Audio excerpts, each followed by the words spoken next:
Radio Santa Rosa, buenas nuevas en tu vida. Bien, y vamos a hablar de un tema bastante preocupante, los riesgos psicosociales en el trabajo y la prevención del hostigamiento sexual. Para hablar de este tema está en el estudio el doctor Iván Terbuchino Diburga, quien tiene la gentileza de estar aquí. Doctor, muy buenos días, ¿cómo está usted? Buenos días, Abel, y con todos sus oyentes, con el mayor gusto, y gracias por la invitación. La primera pregunta es, ¿cuáles son los principales riesgos que se corre, riesgos psicosociales Ujú. en un trabajo? Son diversos y cada vez más específicos en la identificación que venimos haciendo y que para lo cual se necesita ojos entrenados para reconocerlo, porque no es tan evidente como otro tipo de riesgos. Ujú. Por ejemplo, los riesgos mecánicos, cuando se trabajan con distintas máquinas, son más evidentes. Aún así, se necesita entrenar, siendo más tangibles, se necesita entrenar a los trabajadores, empleadores, etcétera, para el reconocimiento de los distintos peligros. Por ejemplo, el otro día veíamos el video, estábamos analizando desde el ángulo psicológico el video de cómo un trabajador que era jefe inmediato de un equipo de 10 personas, en un container que normalmente ellos hacían un procedimiento a mano, no habían visto que eso se convertía en un riesgo, siendo muy evidenciable, porque es mecánico, es decir, hay una cierta palanca que llega hasta cierta dimensión, etcétera, pero ellos que tenían el hábito de trabajar con esta maquinaria, no habían previsto que en una de esas, esa maquinaria podía fracturarle la mano como hizo y que pierda un dedo uno de los trabajadores. Qué terrible. Eso es en el ámbito mecánico físico, donde se supone es más evidenciable. En el campo psicosocial es más difícil ver, por lo tanto insisto y permítame hacerlo, que se necesitan ojos expertos para poder evidenciar estos riesgos psicosociales que son de diverso tipo, que todos apuntan hacia el estrés en el trabajo, hacia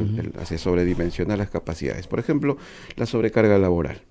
Hay puestos donde están sobrecargados, es decir, es evidente en las oficinas, por ejemplo, si esta fuese el puesto, tendríamos muchos folders o documentos encima y eso se evidencia como una primera impresión de sobrecarga. El tema de los horarios, la rotación de los horarios, por ejemplo, a veces es de manera no saludable.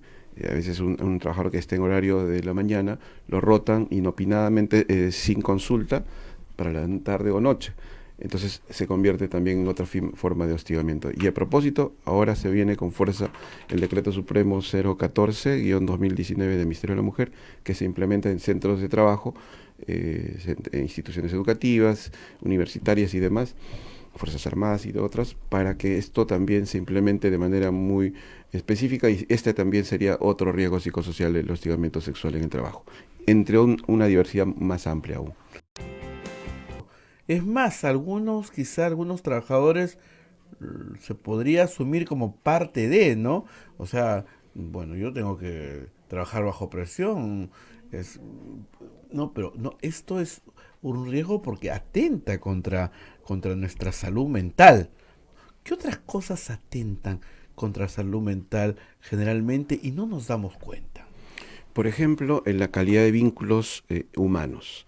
La calidad del vínculo que establecen los jefes en particular tienen esa misión de que no solamente deben gestionar ratios, horarios, desempeños, metas, etcétera, sino están gestionando para que éstas se cumplan con el talento humano, como ahora se le denomina en general al ex recurso humano. Deberíamos hablar en términos de talento. No solo es un cambio de rótulo, sino es un enfoque incluso filosófico de cómo se concibe al ser humano en el espacio de trabajo, que no es una máquina más, no es una pieza más de toda la maquinaria productiva, sino es el factor humano, el talento humano, el que va a mover el resto de aspectos, y es justamente plausible de ser afectado por alguna enfermedad, podría estar expuesto a algún peligro, que puede ser algún accidente de trabajo. Por eso ahora existe la Ley de Seguridad y Salud del Trabajo.